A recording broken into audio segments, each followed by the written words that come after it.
This year's Zombies experience is looking very promising, with so many new innovations and possibilities ahead of us, and today I wanted to talk about the shift from an experience that was more storyline based to a now more gameplay oriented Zombies. I'm going to be talking about things like the developmental focus of Treyarch, as well as the road ahead of us, and talk about some seasonal content we could be seeing too. I would say since the beginning of maybe Black Ops 3, the community has been divided into the Easter egg hunters and the survivalists. But what if I told you that there was a way to please both parties? So anyways, let's get right into it by talking about the development focus of Treyarch this year. But first I want you to think back to the Tag der Toten reveal. The heavy lifting part of it, and this is something I don't know if people really understand when we do these Zombies DLCs, is within the space of around 3 months, we have to write and record an entire script. What does 3 months worth of work look like, Craig? In the case of Alpha Omega, that was 3 months of work. And, you know, these aren't blank pages. These are just solid pages of dialogue. And, you know, I wanted to...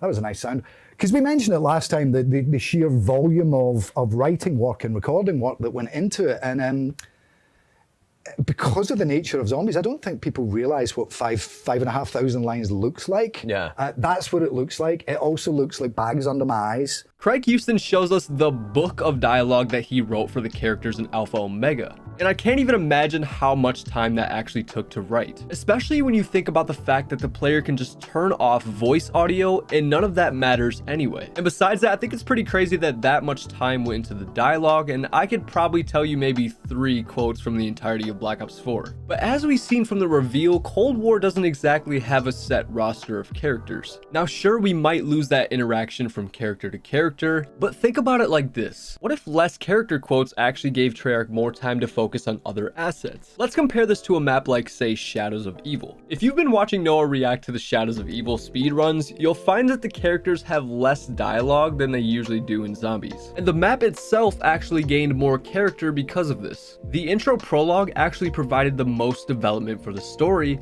leaving the gameplay as the true focus of the map's experience. We got to see quotes from an ominous side character, the Shadow Man, and whole separate dialogues for the map like the Train and the Civil Protector. At some points in Shadows, the rituals actually provide more story than the characters themselves. So Treyarch spending less time putting story into these character quotes could result in a better gameplay experience overall. Now let's talk about the road ahead of us. With the change from story to gameplay, Treyarch also has the opportunity to change the way we get parts of the story. Back in World at War, this was radios and some quotes from the crew. In Black Ops 1, this evolved to be radios, lots of quotes, some ciphers, and a few main Easter egg quests which would become a staple of the Black Ops Zombies franchise. In Black Ops 2, this formula continued and was developed on, keeping a main focus on gameplay while also slowly making main Easter eggs the main story of each map. And in Black Ops 3, we finally saw the complete switch to making main Easter eggs the key story of each map.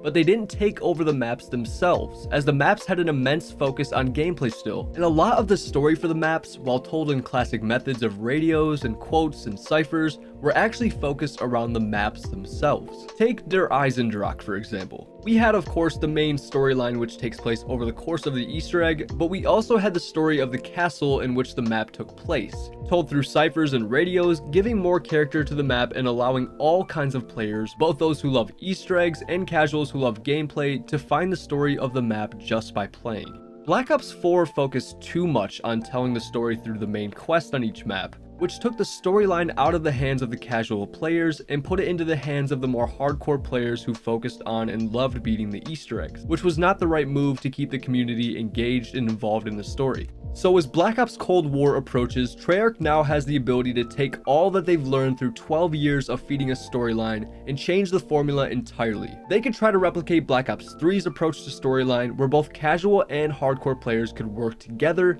to find an overall storyline to each map and to the game as a whole as the DLC season progresses. And if they try to find new ways of providing us with story, especially in ways that take community effort such as the reveal, they could bring the community together while providing us with what I hope will be the best story Treyarch has ever told, especially since Treyarch isn't anchored by that beloved story anymore. They're free to take risks and take the game wherever they choose, which is very exciting. Now let's touch on what we could be seeing in seasonal content from Treyarch. Provided that Call of Duty seems to be continuing the formula they started in Modern Warfare, with more updates and content than ever. I mean, we're approaching like, what, 7 DLCs now?